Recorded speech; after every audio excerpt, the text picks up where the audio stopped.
Good afternoon, folks. This is Jimmy Doane once again with a little rant for your pleasure. It's January 24th, I think, here in 2016. Coming to you from my dining room.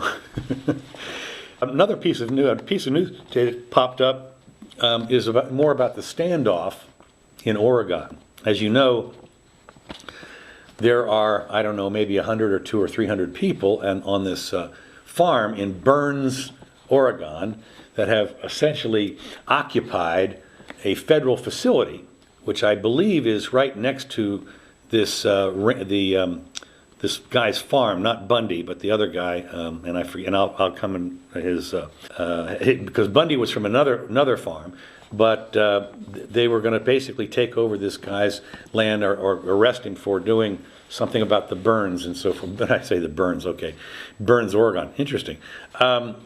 But they've this little kind of a militia group, if you want to call it that, has occupied a building on federal land. And what's interesting to me is it's expanded a little bit. There's a fellow that came up from New Mexico, Adrian Sewell, has come up and basically nullified or renounced the agreement that he has with the BLM, the Bureau of Land Management, to graze his cattle on some, I don't know, 3,600 acres of quote federal land, or maybe it's more than that. Anyway, in the past, apparently they've had up to 600 cows or sheep or goats or whatever on this land, and now it's down to 85 to protect it. And there's a couple of things that are kind of interesting. I mean, that's a side thing. There's more to this than that. Karen Suckling, boy, that's interesting. Karen Suckling with the Center of Biological Diversity said the leaders of the armed group, you ready for that? Armed group want to stage another occupancy like this and to terrorize those towns the same way they have terrorized Burns. There's no town in the West that wants to be the next Burns. Karen Flight from Boise, Idaho, called the occupiers bullies and said their action could give rise to other hate-filled efforts to take over public lands. And of course, the Oregon officials now have decided that they're calling on federal authorities to put these guys out, to evict these people from this facility, from the federal facility on federal land. And of course, we are all thinking, any of us that are old enough to remember this, thinking about Waco, and are they just going to burn them out? Torch them out. And what's interesting about this is a couple of things. They call them terrorists, and they call them, militarized and bullies. And what we're talking about here is a couple hundred guys with maybe a shotgun or two, some pistols, whatever. I mean, it's nothing. It's a nothing burger. I mean, one F-16 strike would take the whole place out. I mean, there's no bully here. The biggest bully around would be, and they've done this before, they've shown they have no compunction about wiping out 88 children and wives and women and so forth, and then blaming it on the victims, of course. The federal government has no qualms about that. So, and I think that they're a little afraid that the memory is a little too short for that. I don't know when that was, but I think it was in the early 90s. So anyway, speaking to they call them refuge buildings, and of course the governor has asked him to leave, but now now what's happened is interesting. Here's the way the article reads.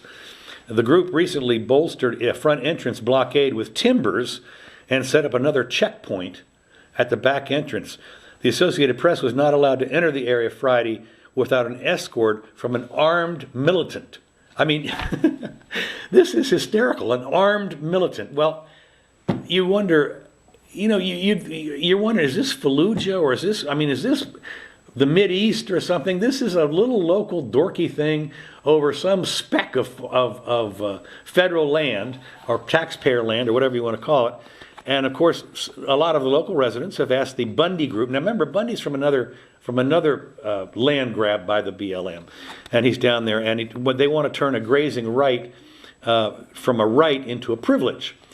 And of course, what should happen on something like this, since the federal government owns about 2/3 of the land out west, they should just sell it to them.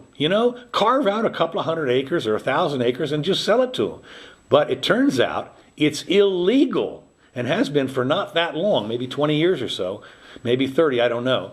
But it's illegal for the federal government to sell off federal lands. I just find this stunning. I mean, they have untold millions of acres, which are being managed by, I don't know, 1,000 BLM agents or something. I mean, they can't possibly always do the right thing. And we recognized when they had a controlled burn in Arizona, sponsored by the BLM, and it ended up, killing people, and firemen were dying, and houses were burned up, and 50,000 acres went up in flames when it was supposed to be a controlled burn for, I don't know, 100 acres or something. I mean, they can't manage it. And of course, what happened here, there was no harm, no foul. Everybody, even the people that analyzed the quote damage, said there was nothing, maybe $100 worth. Nobody was called in. No fire people were called in from the town, and so forth. So anyway, the local groups have asked him to leave. Oh, I'm sorry. The New Mexico rancher has a 34,000 acre allotment that used to graze 600 cattle, and now it's been reduced to 85 cattle. Now, what's interesting about this, I find interesting, is that the BLM and the Forest Service grazing fees are based on something called the Animal Unit Month. I mean, this is amazing. Only Congress could come up with this. Is a federal law. The AUM, or the Animal Unit Month, is defined as the amount of forage needed to sustain one cow and her calf, one horse, or 5 sheep or goats for a month. How they came up with this number, nobody knows. I mean, it's not like all the land, when you think about it.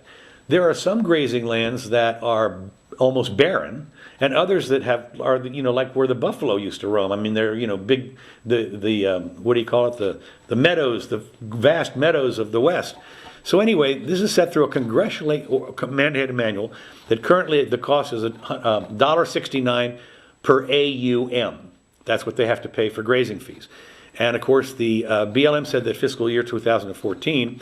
They had to spend almost $35 million, or just over $34 million, on livestock grazing administration, and that's for the people that have to go out there and check, I guess, how many stuff is there, and only collected $12 million in grazing fees.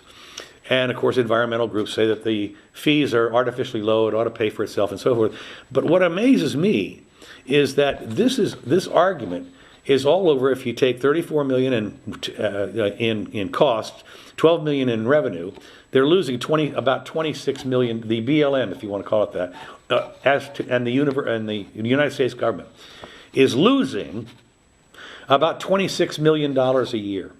Now, agriculture subsidies alone, forget the $3.5 trillion government, but agriculture subsidies alone run into the multi-billions, if not, I think it's over 100 billion, maybe 200 billion, whatever it is. It's a lot of money for agriculture subsidies.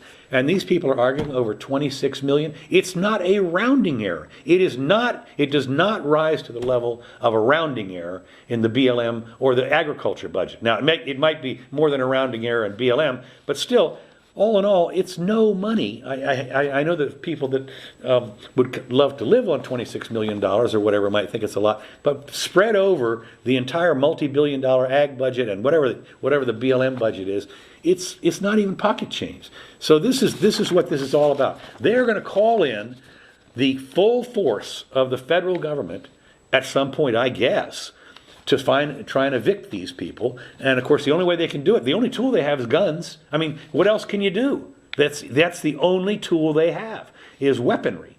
So it could get nasty, obviously. I mean, I don't know what they might do. Send in 2,000 federal troops and just make sure these guys are completely surrounded. I mean, who knows? But the point is, it's going to be it could very easily end in a violent confrontation.